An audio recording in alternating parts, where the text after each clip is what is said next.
तो सबसे पहले लाइन ड्रा कर लेते हैं 3.2।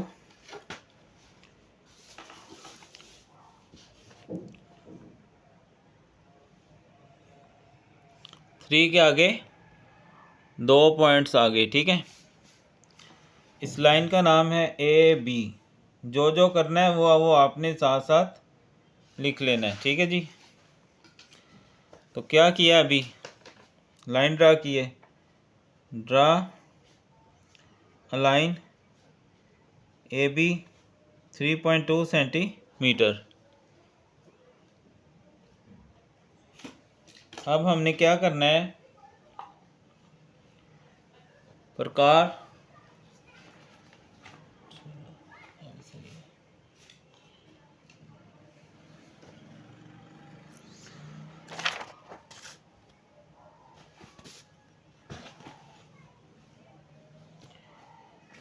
अब ये खोलना है हमने 4.2 खोलेंगे पहले,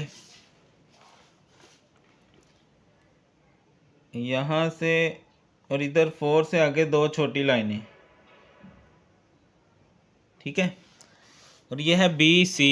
सी तो नहीं है, बी है। बी पे रख के एक लाइन लगा देंगे, ठीक है। और आगे है 5.2, ठीक है। ये तीसरी जो मेजरमेंट है 5.2।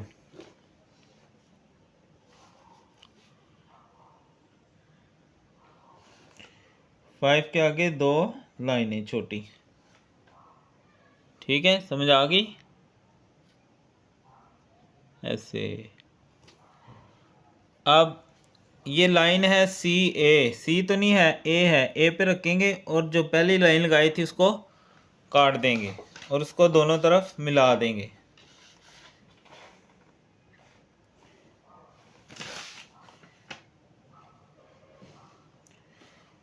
और ये थोड़ी गलत होगी, यहाँ से ऐसे लगानी है ये सी।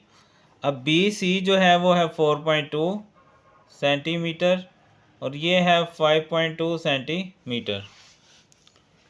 तो एक पॉइंट दूसरा हमने क्या किया था, draw an arc B C 4.2 centimetre.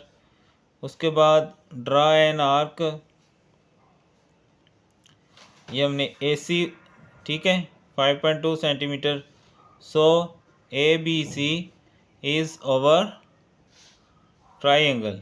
बस इतना जा काम है, ये हो गया पूरा, ठीक है। तो अब हम चलते हैं जी। अच्छा, ये ग्रुप 1 है, ठीक है। तो अब लॉन्ग क्वेश्चनों पे चलते हैं।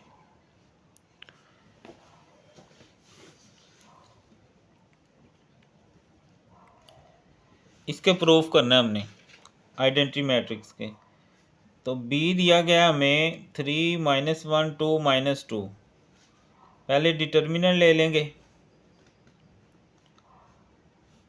इसको इसके साथ, माइनस फार्मूले का इसको इसके साथ, -6 +2, ये आ जाएगा -4।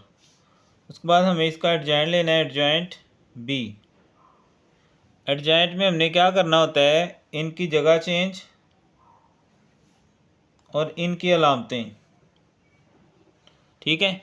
अब यहाँ रख दें इनको, बी बी इनवर्स। बी की जगह बी का मैट्रिक्स आ जाएगा और बी इनवर्स होता है एडजॉइंट बी बटा बी का डिटर्मिनेंट। 3 -1 2 -2, एडजॉइंट की वैल्यू है हमारे पास -2 1 -2 3 और बी डिटर्मिनेंट की वैल्यू है -4। तो ऊपर ज़रब कर लें, 3 को -2 से करेंगे -6, +2, ये मैं डायरेक्ट कर रहा हूँ, आपने स्टेप करने हुए तो कर रहे हैं। फिर ये 2 को -2 से करेंगे 4, -2 को -2 से किया, +2 2 ज़ार 4। 3 को 1 से करेंगे 3, -1 को 2 से 3 से करेंगे 3, 2 को 1 से करेंगे 2, -2 3 ज़ार 6, ओवर क्या है -4। अब ये आ गया -4, 3 - 3 0, 4 - 4 0 और ये आ गया -4। ओवर क्या है -4। अंदर सब को -4 से डिवाइड कर दें, सब को -4 से डिवाइड कर दें, तो यहाँ आ जाएगा 1। ये ऊपर 0 तो रकम 0, ये भी 0 और ये 1, तो ये बराबर होता है आई के। तो आप कहेंगे सो प्रूव्ड, साबित हो गया। ठीक है कि बी इनवर्स बराबर होता है आइडेंटिटी मैट्रिक्स के। ठीक है, उसके बाद है सेकंड पार्ट। हमें कहा गया जी सिंपलीफाई करें इसको, तो करते हैं सिंपलीफाई।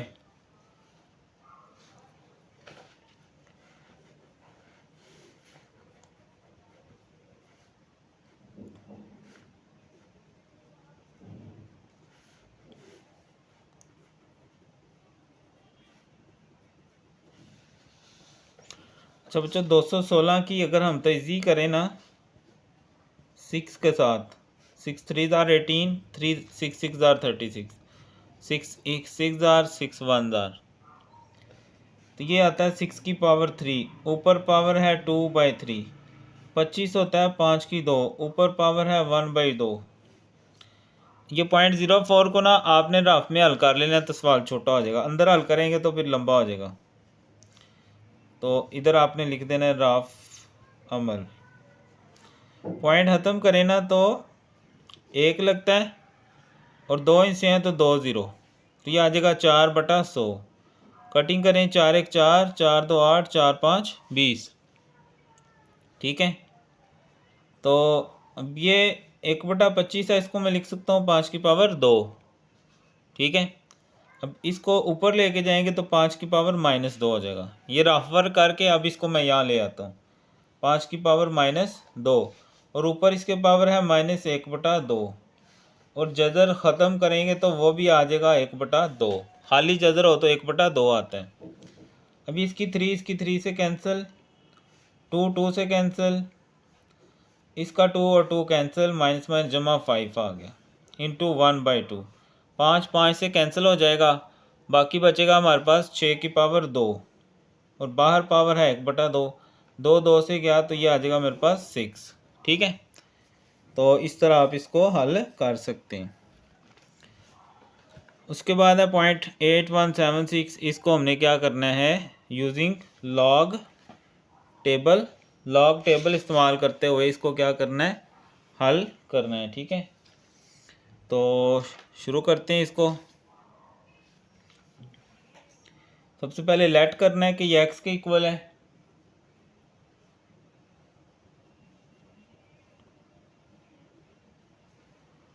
तो अब दोनों तरफ हम क्या करेंगे लॉग ले लेंगे, taking log on both sides, taking log on both sides. इधर भी लॉग आ गया। अब इधर जब लॉग लगेगा तो बच्चों जहाँ ज़रब हो वहाँ हो जाता है जमा लॉग, जहाँ ज़रब हो वहाँ लॉग लगाया जाए तो वो क्या हो जाता है जमा लॉग। ठीक है, तो अब इसका लॉग ले लेंगे।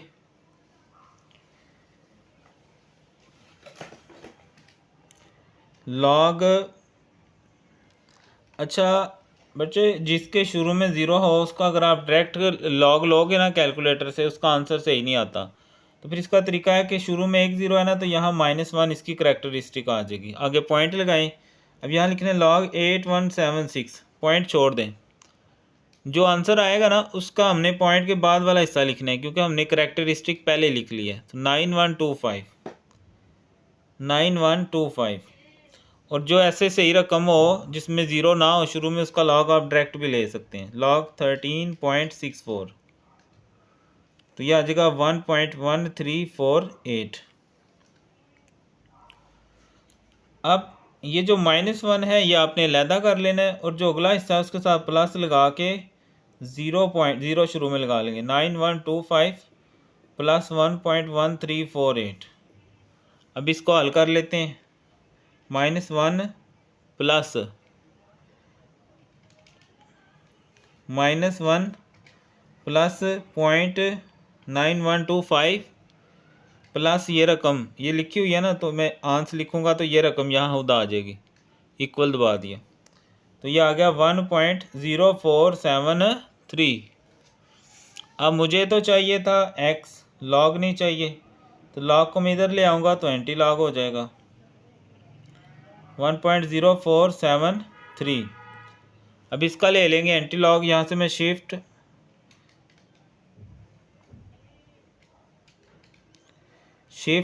लॉग दबाऊँगा, ये रकम लिखी हुई है और इक्वल दबा दूंगा तो एंटी लॉग आ जाएगा 11.15। ठीक है जी, सिंपल सा क्वेश्चन था। माशाल्लाह आप ज़हीन बच्चे हैं, आपके लिए तो कोई मसला ही नहीं।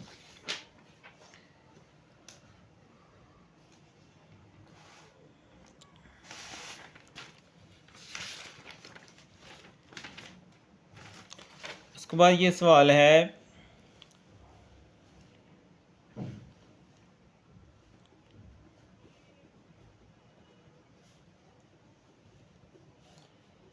(125x का क्यूब माइनस 216y का क्यूब हमने फाइंड करना है। तो बच्चों बेसिकली जो हमारे पास फार्मूला होता है वो होता है x माइनस वाई का क्यूब बराबर X cube minus Y cube minus 3xy और x माइनस वाई। लेकिन यहाँ पर जो हमें शक्ल दी गई है वो ये है कि x की जगह आपने रखना है 5x और y की जगह रखना है 6y। ठीक है, x की जगह 5x, y की जगह 6y, x की जगह 5x, y की जगह 6y, x की जगह 5x, y की जगह 6y। इस तरह फार्मूला आपने चेंज कर लेना है। आप यहाँ लिखोगे वी नो दैट और आगे लिख दोगे सो, इसलिए इससे ये वाला हमने फार्मूला बना लिया। अब 5x माइनस 6y तो 13 के बराबर है, 13 रख दें इसकी जगह। 5 का क्यूब लहदा, x का क्यूब लहदा, 6 का लहदा, y का लहदा, 3 5 15, 15 6 शायद 90 ही होता है, x y और ये जो है ये बराबर है 13 के। यहाँ 13 का क्यूब ले लेंगे, 13 की पावर 3 तो ये आ गया 2197। 5 की 3 125 होता है और 6 की 3 216 होता है माइनस 90। अब ये जो एक्स वाई है ये बराबर है 6 के, यहाँ मैं रख देता हूँ 6 और ये आ गया 13। 2197 125 एक्स का क्यूब माइनस 216 वाई का क्यूब, इनको मल्टीप्लाई कर लें, 90 मल्टीप्लाई 6 मल्टीप्लाई 13 तो ये आ गया 7020। अब ये चूँकि माइनस में है इधर आएगा तो प्लस हो जाएगा, बराबर 125 एक्स का क्यूब माइनस 216 वाई का, इनको जमा कर लें आपस में तो ये आ गया 9217। बस यही जवाब है।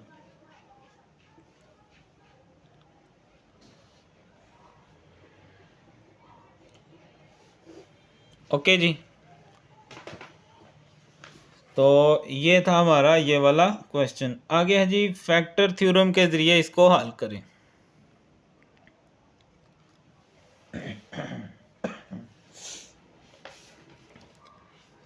तो बच्चों फैक्टर थ्योरम क्या होता है, रकम इसको आपने ऐसे लिखना होता है पी ऑफ एक्स,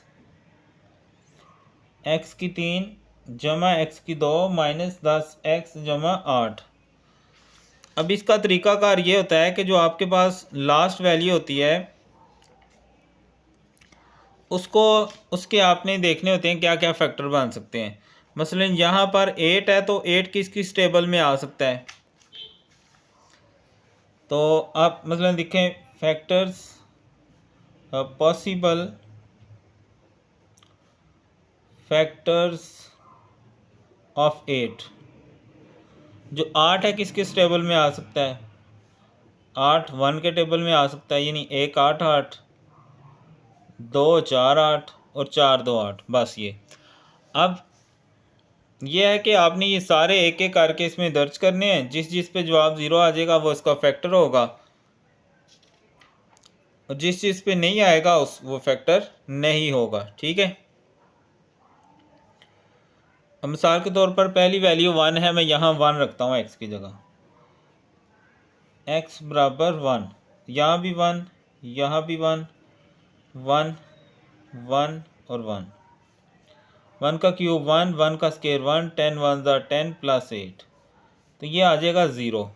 ठीक है, अगर x बराबर 1 0 आ जाए तो फिर आपने लिखना होता है x minus 1 is a factor.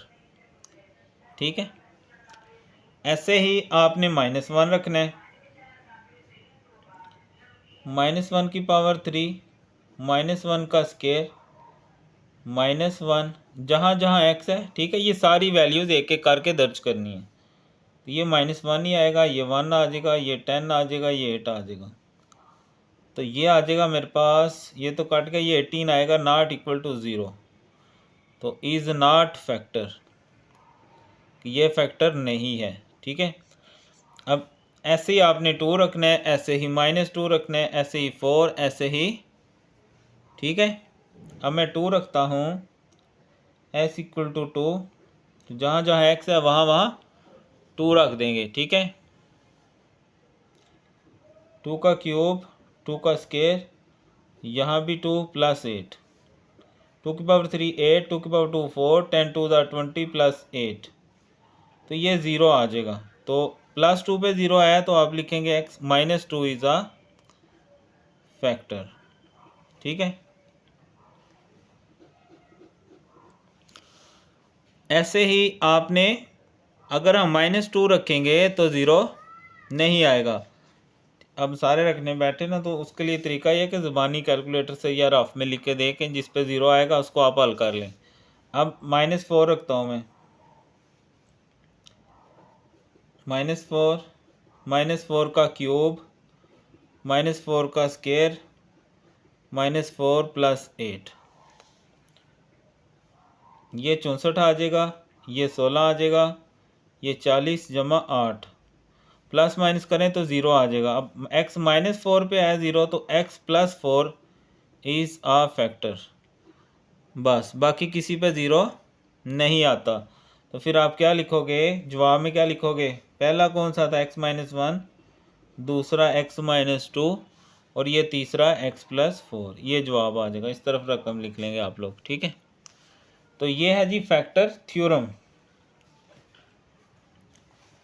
Using division method find square root. बच्चों कोशिश करो कि पहले ये देखो, आप 4 चैप्टर तैयार कर लो ना, तो आपका ये पहला और दूसरे में से एक सवाल हो गया, फिर तीसरे और चौथे में से एक सवाल हो गया, यानी 4 चैप्टर आप पक्के कर लो तो आपके 2 सवाल ये हो जाएंगे, टोटल 3 करने हैं, और एक आपने थ्योरम करना है, क्योंकि वो कंपलसरी भी होता है। अगर आप देखो ना, क्वेश्चन 9 इज़ कंपलसरी, बाकी आप नहीं भी समझ आती उसको दफ़ा मारें आप। ठीक है,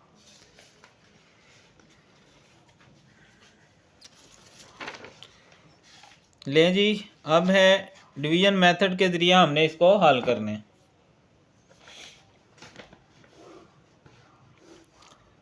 x की 2 बटा y की 2 -10 x बटा y plus 27 -10 y over x plus y square over x का स्केयर। ठीक है, जो रकम इधर लिखनी है वही इधर लिखनी है। अब यहाँ मैं लिखूँगा x ओवर y, और यहाँ भी लिखूँगा x ओवर y, क्योंकि दोनों ज़रब होंगे तो ये बनेगा x स्केयर ओवर y का स्केयर। ठीक है, इन दोनों को ज़रब करेंगे तो ये आ जाएगा x स्केयर बटा y का, लामते चेंज करेंगे ये कैंसिल हो जाएगा, तो ये आ जाएगा -10 x ओवर y प्लस 27। अब इसका तरीकाकार ये होता है, अब इसको डबल करके यहाँ ले आएंगे। ठीक है, तो ये सिंगल है, यहाँ आके डबल हो जाएगी 2x ओवर y। अब 2x ओवर y को किससे ज़रब करें कि ये आए, एक तो में 10 चाहिए तो 5 से ज़रब करेंगे, एक्स वाई पूरा और माइनस चाहिए, यानी -5 से अगर मैं ज़रब करूँ, अब वही -5 यहाँ लिखना है और वही -5 आपने ऊपर भी लिखना है। ठीक है, यहाँ भी, तो -10 x over y minus minus जमा 25, लामते चेंज कर लेंगे, ये कैंसिल हो जाएगा। 27 में से 25 गए तो 2 आ जाएगा। आगे आ गया 10 Y over X plus Y square over X का स्केयर।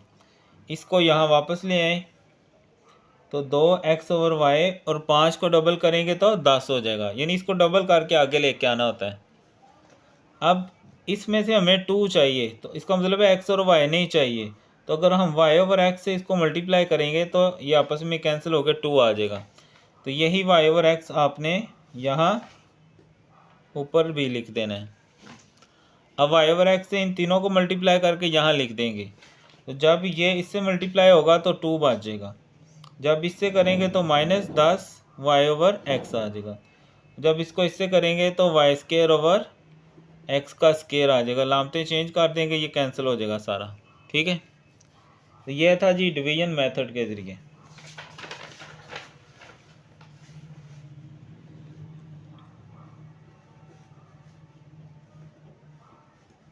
उसके बाद ये वाला सवाल है, देसी एलसीएम कर लें, यहाँ 6 आएगा और ये ऊपर तरफ कर दें 5x 5 3 15 और ये 6 इधर तरफ कर दें। इस तरफ भी देसी एलसीएम 9 1 9 फिर ये 9 इधर और ये x ऐसे आ गया। ऊपर ये 5x में से 6x गए -x -15। नीचे सेम टेबल से काट दें, 3 2 6 3 3 9। 1 बटा हो तो नीचे कैंसिल कर सकते हैं। क्रॉस मल्टीप्लाई करेंगे, ये 3 इस तरफ आ जाएगा और ये 2 उस तरफ चला जाएगा।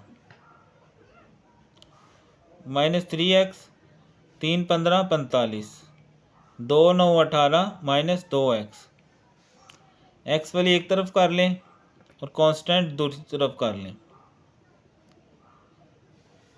तो यहाँ आ जाएगा -x और इस तरफ आ जाएगा 63। अब ये माइनस को उस तरफ शिफ्ट कर देंगे। ठीक है, तो ये था हमारा ये वाला सवाल। अब आ गया जी कंस्ट्रक्ट अ ट्राइंगल और उसके परपेंडिकुलर बाइसेक्टर साइड्सों के निकालें। तो मैं ट्राइंगल पहले बनाता हूँ।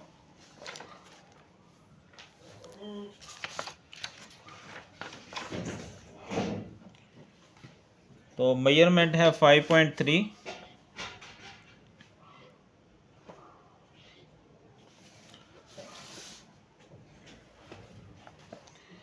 और इसकी लेंथ का नाम है AB। ए के ऊपर है 45 का एंगल, पहले भी हम सीख चुके हैं एंगल बनाना।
बी पे हमने 30 का एंगल बनाना है। इसके लिए पहले हम ऐसे सर्कल लगा लेंगे। ठीक है,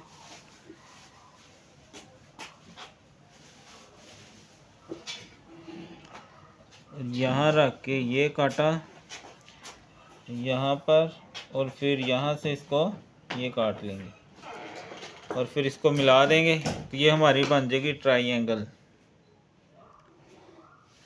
अब इसकी साइड्स के बाइसेक्टर हमने बनाने हैं। ठीक है, साइड बाइसेक्टर क्या होता है, जैसे ये साइड है तो सेंटर से थोड़ा ज़्यादा खोलेंगे, एक लाइन ऊपर लगाएंगे और एक लाइन नीचे लगाएंगे। ठीक है, और फिर दूसरी तरफ रख के इसको हमने काट देना है, ये चीज़। ठीक है, और इन दोनों साइडों को फिर हमने मिला लेना है।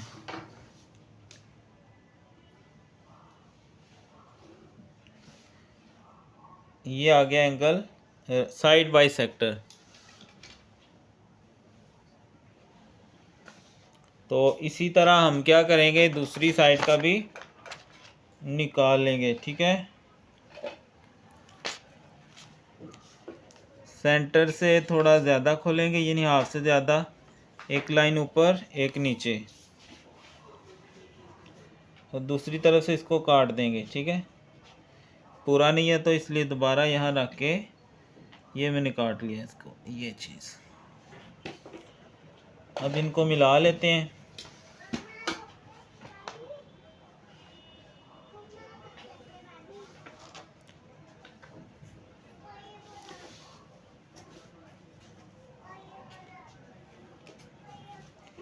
ऐसे ही तीसरी साइड है, हाफ से ज़्यादा खोलेंगे, एक इस तरफ लगा लें एक इस तरफ लगा लें, और फिर दूसरी तरफ रख के इसको काट देना है।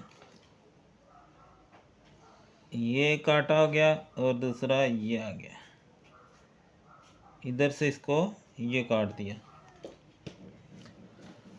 अब इनको मिला दें।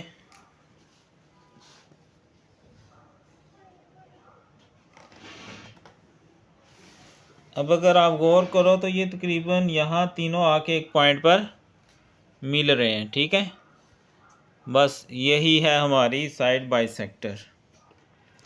उसके बाद थ्योरम है जी, point inside an angle equal distance from its arms.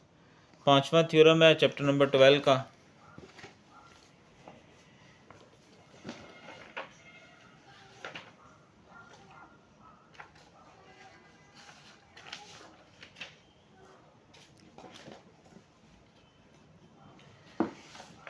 Chapter number 12,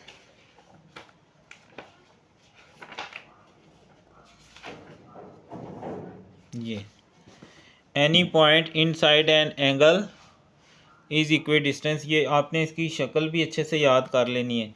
हमें ये कहा गया है कि ये एक एंगल है, इसके अंदर एक पॉइंट है, वो इसके जो आर्म्स है ना, ये और ये, इससे फासला जो है ना उसका सेम है। ठीक है, तो ये साबित करो कि वो इसके राइट बाइसेक्टर पे भी है, यानी एंगल के राइट बाइसेक्टर पे है। ठीक है, तो ये इस तरह ये शक्ल आ गई। ये थोड़ा ज़्यादा खोल लेते हैं ऐसे। ये कहा गया है कि यहाँ एक पॉइंट है जो इसके आर्म्स से बराबर फासले पे ऐसे। ठीक है, तो गिवन क्या है कि एक पॉइंट है जो ए और बी, यानी ये ए, ये ओ, ये बी, एक पॉइंट है जो एंगल, ये एंगल है। ठीक है, ए ओ बी, ए और बी के एक इनसाइड एक एंगल है कि उसका फासला पी से लेके क्यू और पी से लेके आर ये बराबर है। ठीक है, यानी जितना इधर है उतना ही इधर है। और पी क्यू जो है ये आप देखो ना, ये परपेंडिकुलर है ओ बी के, और इधर पी आर परपेंडिकुलर है ए ओ के। ठीक है, 90 का एंगल बना रहा है। ये देखें, डब्बे का मतलब होता है 90 का एंगल। प्रूफ क्या करना है कि इसके राइट बाइसेक्टर पे बिल्कुल सेंटर में है। तो हमने क्या किया, कंस्ट्रक्शन पी को ओ से मिला दिया हमने। डॉटेड लाइन का मतलब होता है ये हमने काम किया, बाकी उसने खुद हमें दिया हुआ था। अब एक ट्राइंगल बन गई पी ओ आर और एक बन गई पी ओ क्यू, और ये दोनों बराबर हैं कॉरस्पॉन्डेंस में। Angle P Q O, angle P Q ओ